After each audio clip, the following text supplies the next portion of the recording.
Good morning. After Augustine and after the Council of Orange, the church moved forward, but they had always wrestled in their development through the early medieval period with an issue that came about sort of back closer to Augustine's time. But it was a controversy about if somebody who was in church leadership stepped away or rejected the faith because of persecution, how would they come back into the church? The two controversies were known as the Donatist controversy and the Novatian controversy, but they were dealing with this idea of how does somebody come back in? And should we let them back in? Should we let them back into church leadership? What does that have to do at all with the notion of sola gratia and so forth? Well, what happened is that they began to establish a way of testing repentance. Was somebody really repentant, or were they just wanting their position back? And in some ways, you can see how the beginnings of that kind of let's evaluate the authenticity of the heart was a legitimate question and a legitimate thing that needed to be answered as the church was going to move forward, especially in the reestablishment of church leadership for people who had stepped away in the midst of persecution.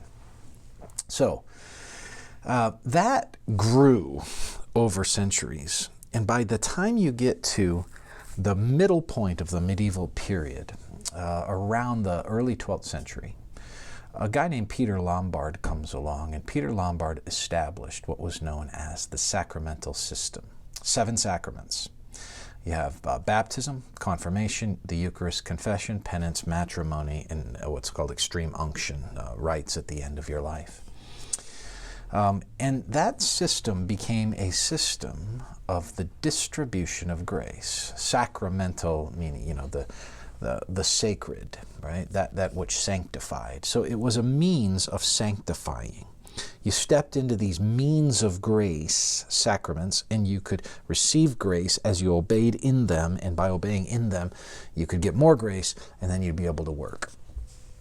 So let me give you a quote from Peter Lombard in a work that he did called Sentences.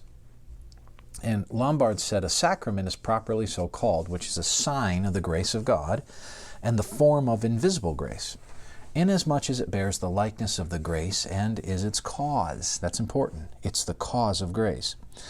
"Thus the sacraments were instituted for the sake not only of signifying, but of sanctifying." So Lombard is saying this. When you go to the sacraments, it's not just showing you, oh, wait a minute, marriage is a grace from God, like you enter into it and it shows and demonstrates the beauty and glory and the gracious work of God. That would map on to Ephesians 5, for example, about the picture of Christ in his church that marriage is. No. Lombard takes a step further. And Lombard says, no, it's actually something that sanctifies. That is, by getting married, you actually become more holy.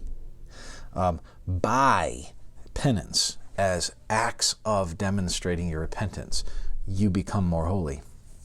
By confession, you become more holy. By taking the Eucharist, the elements, the bread and the cup, you become more holy. So you enter into these things as tools to sanctify you.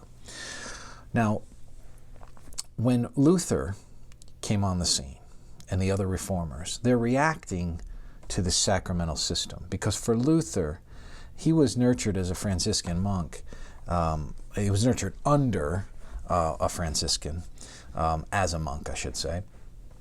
And as he was nurtured in that setting, he became extremely distraught at the lack of personal security that the sacramental system produced. It was a tyranny over him.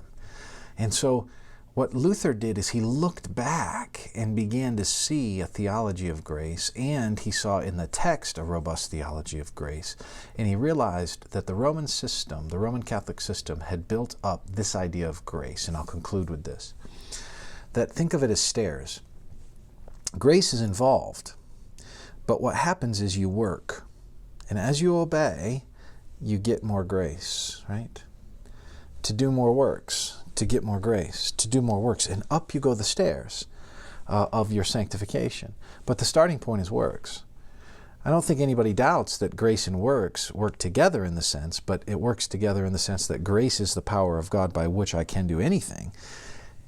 In the Roman Catholic system, I'm working, and then in the response to me working in that semi-Pelagian idea, I get grace. Then that gets me to do more works to get more grace. The starting point is everything, and Luther was responding to that. Thank God that you're not left to your works, but that God's grace alone, and that's what the Reformers are going after, that we'll talk about, is that which saves. May the Lord bless you today.